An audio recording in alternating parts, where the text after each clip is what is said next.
Now, I wish to avoid judging wokeism as such because, like any broad amorphous cultural phenomenon, it arises from all sorts of diverse and contradictory motives and works in myriad different directions all at once, often contrary to the intention of the agents involved. However, certain dominant tendencies associated with this banner term can be identified and evaluated, and we are called on morally and pragmatically to take positions and engage in action vis-a-vis the destiny-laden developments marching under this ensign in our highly fraught social and cultural milieus. Still, from what position and in the name of whom do we make such evaluations and judgments? The woke cause may have a claim, and a legitimate one, with universal validity, to be made in the name of justice, but any judgment is also inevitably a formulation in language that belongs to a specific time and place and is reflected by certain social groups within the greater whole of humanity, not to mention of the universe at large, with its innumerable other species, those commonly recognized as animals, but also other entities such as mountains, forests, rivers. The latter are now being recognized legally as persons in response to indigenous Maori reclamations in New Zealand. See, I think it's important not to reason, even in terms terms self-enclosed, on humanity. Humanity is a relation. All of these terms are relations to others, and the truth of humanity is in its relation to these others. And so, yeah, mountains, forests, rivers. This is the kind of thinking that, or it's at least one hint of how I'm suggesting we need to try to open our thinking beyond these identitarian terms. If there's approach to be made against wokeism in general, it can only be that it is not woke enough, not aware enough of its own biases and of the others to whom it may be unjust by not being fully awake itself, not fully aware and accepting of others. Full recognition may possibly require acknowledgement even of some great other with a capital O in a more metaphysical or religious sense. At least we need to recognize the often religious sensibilities of some sort of transcendent otherness that hold sway among so many other peoples and cultures, other to a typically secularized modern Western consciousness in any case. The exigencies of justice toward others, including eventually also other species, can always be pushed harder and farther. If wokeism is inspired essentially by this awareness of others and of the injustice that follows from their non-recognition, from the overlooking or downgrading of minorities and marginalized groups, we can only greet it with enthusiastic affirmation. There's something unmistakably right in the demand for justice for all, regardless of class, race, gender, or whatever other descriptor of social identity. This claim in the name of basic human fairness can hardly be denied on moral and ethical grounds. However, a lot depends on the style in which it is propounded and pronounced. Indeed, style can make all the difference as an indicator of the purport and propensities of this movement, or more broadly, culture, right? The culture of wokeism.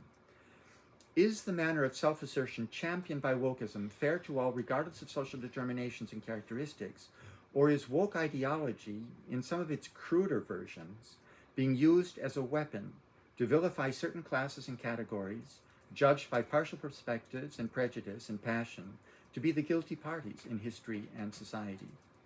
In practice, certain groups may be made to serve as scapegoats for the sake of enabling those wielding woke ideology to posture as avenging angels, charged with the mission of rectifying the injustices of history.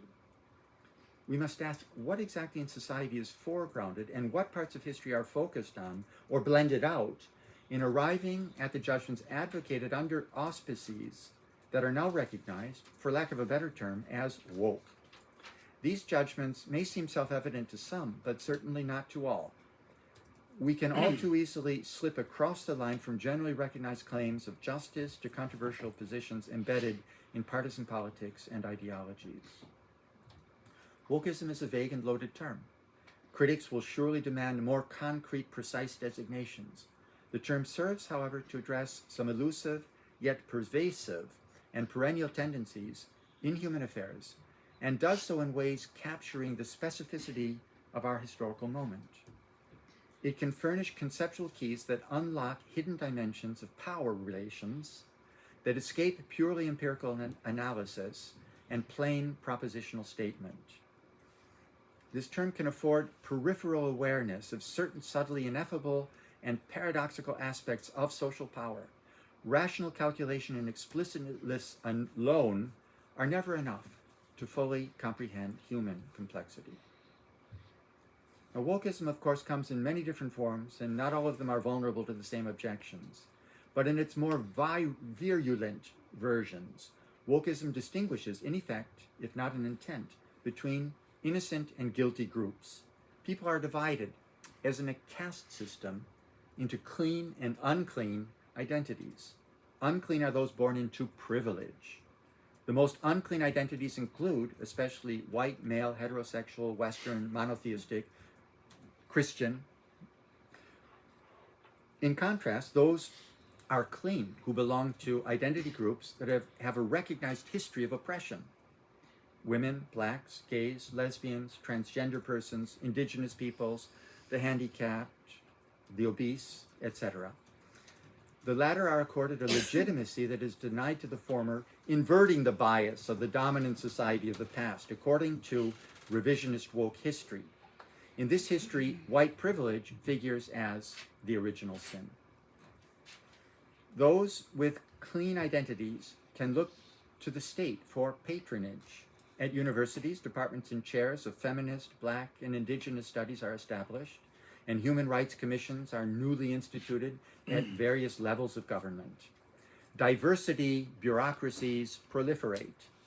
Compensations for medical interventions, special gender-affirming care and well-being at clinics, as well as restoration of property, are earmarked for certain identity groups. And the corporate world, too, has embraced wokeism as a means of sanitizing the public images of companies and for purposes of marketing products tailored to the lifestyles and tastes of specific classes of consumers. Activism becomes a slogan crucial to the agenda of corporations seeking the most economic ways of polishing their reputations with a minimum of investment in actual change. James Patterson comments, wokeness is the opiate of the elites. None of the patronage directly benefits struggling communities. It simply moves funds from state institutions, global corporations, and universities to diversity, equity, and inclusion consultants. These consultants, in turn, serve as moral and spiritual alibis, helping to rehabilitate institutions' public image whenever issues of prejudice emerge. This attack is typical of the backlash that the term woke now typically provokes. Whatever its validity, this remark accurately points to wokeism's inextricable entanglement in the politics of image making. Of course, reciprocally, woke bashing, now quite a common reflex, tends to elicit opposition and even slander in kind. There's another book, Tony McKenna, Has Political Correctness Gone Mad? It effectively demonstrates how right-wing politics exaggerates certain dangers and distorts the allegedly leftist motives of woke causes, including anti-racism, transgenderism, Me Too, and cancel culture. The battle for justice concerns us all, but it may not so easily be boiled down to the righteous on one side and the reprobate on the other. Certainly not when discriminations are made in terms of blanket abstract identities such as black or white, male or female, straight or gay, or trans. Such polarizations animated by propagandistic phantasms often seem to dominate debate in our currently envenomed cultural climate, in society in general, and especially at the university. In my experience, I sense something very special, I have to say, at this university since my first visit some years ago.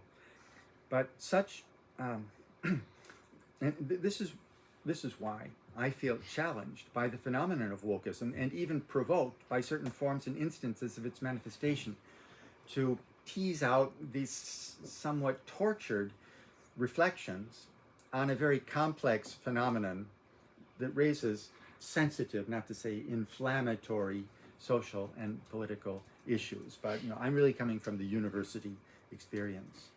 There are some genuine conundrums riddling our ethical lives to be faced here. They're entangled also with epistemological paradoxes concerning universal identities and real individuals that need to be carefully unraveled. In the end, our metaphysical visions and assumptions about reality are called into play and into question. The cause of social justice, under whose insignia wokeism advances on parade, cannot but be wholeheartedly endorsed. This movement expresses an ethical orientation and imperative such as have been worked out philosophically with particular acuity and poignancy by Emmanuel Levinas. In his understanding of ethics is founded on infinite obligation to the other. The core of ethics can be most simply expressed by the common civility of bowing to others and letting them pass before oneself. Après vous, monsieur, is his example. No? After you, sir, or madam, or they. We might have to say today to update the gendering of Levinas' statement.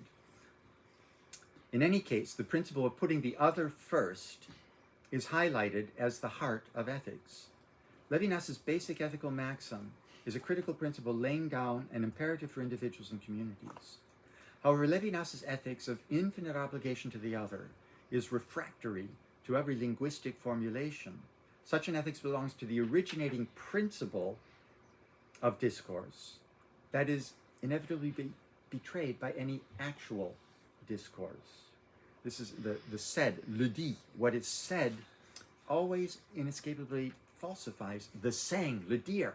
That's this moment in which something comes from the inarticulable into the articulable, and that transition always involves a décalage and even a kind of betrayal. It's the face of the other, no? Le visage de l'autre, speaks necessarily from before and beyond words. It's that presence, right? That immediate presence in the face before it's betrayed in linguistic formulations, which really presents that infinite obligation to the other. When wokeism becomes an ism, not to mention a discourse and an ideology, is it still capable of acting to raise awareness of the injustice done to others? Or is it liable to become itself another invidious form of blaming and shaming, or at least of demeaning and disparaging certain designated identities as belonging to stigmatized or disgraced groups, even when this stigma attaches to groups that historically have been accounted privileged? Does it then treat these categories as being essentially less moral and less deserving of common respect and of a common share of the benefits of human community? Can wokeism in certain of its expressions foster another type of identity formation based on prejudice? Can it be used for bludgeoning an enemy or rival identified by certain labels in the social battle for prestige and power? If this happens, the sacred mission of historical movements for social justice in the name of civil rights, in whose lineage wokeism at its best stands, has been egregiously betrayed. Today, wokeism becomes something with a definite meaning and content, mostly in the imagination of those who oppose it. The term, it's generally not used by those taken to represent its positions, militating for racial, gender, or class justice. Right? It's largely a phantasm created by passions of fear and loathing on the part of those who feel themselves under attack by it, or see it as a threat to traditional culture and society. Both those identified as representing wokeism and its detractors tend to enter into a kind of rhetorical inflation based on abstractions bloated with emotion. Social identities, whether racial or sexual, religious or national, are not first-degree facts. They are rather complicated constructions of symbols made possible by the linguistic capacities of abstraction and generalization. Wokeism, too, is obviously an abstraction, an amalgam, serving as a vector for emotions of righteous indignation. The outcry of so-called wokes against the injustice of society and of a whole civilization as racist and sexist and imperialist and colonialist is matched with an ironic kind of symmetry by the decrying of wokeism as itself a generic and degenerate and totalitarian movement. Both contrary modes of accusation, although impassioned, ring somewhat hollow when taken to the level of exactly who is supposed to be guilty of what. Of course, we cannot simply avoid abstractions in language and discourse, but with the awareness that wokeism is a highly constructed and loaded term, we can interrogate the possible attitudes and arguments that are dressed up in this outfit. The notion of wokeism certainly raises crucial questions. It focuses burning, even if elusive, issues of great public purport. At stake is the ethical sense of society and the conscience of the human community. But the crucial question for me here is, are these descriptors of class, race, and gender used for purposes of even-handed inclusion in the interest of progress towards a peaceful, harmonious society, or are they deepening divisions and separation between those presumed guilty and those pronounced presumptively innocent by the moralizing narrative, esteeming certain identities as good and to be fostered and others as bad, discredited, put to shame? These discriminations tend to be based on a sweeping narrative of historical guilt and victimhood.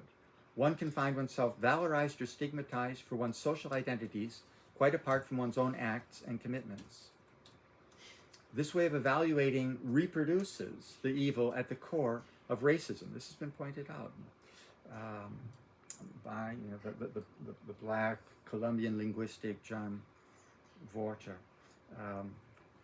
Has done a very detailed study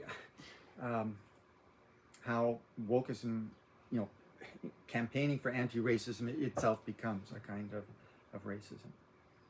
Now, breakthroughs for ethical insight. I'm skipping here over Hegel. The gospel of social progress as absolute truth is embraced by wokeism. As much as Hegel ever embraced the idea of absolute truth, and he had a dialectical understanding of how the opposite is always included and interpenetrates in a comprehensive organic whole. Now, the breakthrough for ethical insight championed by wokeism, the breakthroughs highlight in some ways, but in others they conceal, human beings' mutual implication in one another's achievements and failures. Now, I realize that I'm still really very much at the beginning here, so I want to see if I can accelerate. Let's say the underlying and ongoing ethical, social, political, and revolutionary movement that demands equal recognition for minorities and for all subaltern groups is actually integral to the deep self-critique that has characterized and distinguished Western democratic culture across centuries and millennia. This is the West's own self-critique that has been taken up by wokeism. But what I want to suggest is that the critique, and I don't want to resist self-critique. In fact, I want to push it further. It's become too superficial, and so that wokeism, just as reason, Enlightenment reason becomes the critique of reason itself, right? The Frankfurt School, and it actually moves towards this negative theology, which was evoked, where reason as the instrument of universal critique has to critique itself, and then open itself to what cannot be reasoned about, what is really ineffable. That is, it's a relationship to the other, right? The other person before you, and then this dimension of otherness that I take to be so crucial for justice, for opening a space for justice here and now between us and among us. So it really is in the spirit of deepening this self-critical character of the West, which turns against it in the form of wokeism, but I think it's because latching onto these abstractions rather than going all the way with self-critique. Revisionary, woke-inspired histories have exposed the unconscionable horrors of slavery and colonialism with previously unimagined vividness, with pathos and power to convert hearts and transform humanity. We owe a great debt of gratitude, I personally, and I think we all do, to the revisionist histories that have come out of this very broadly woke movement. But this project of deeply searching criticism is also sorely at risk of being co-opted into another institutionalized establishment that dissociates humans and obscures their complex connectedness, separating them into the guilty and the innocent based on their social identities. All right. What I want to propose then is the concept of non-identity. That we can really try to reason from non-identity as what we all share in common, deeper than any of our social characteristics that are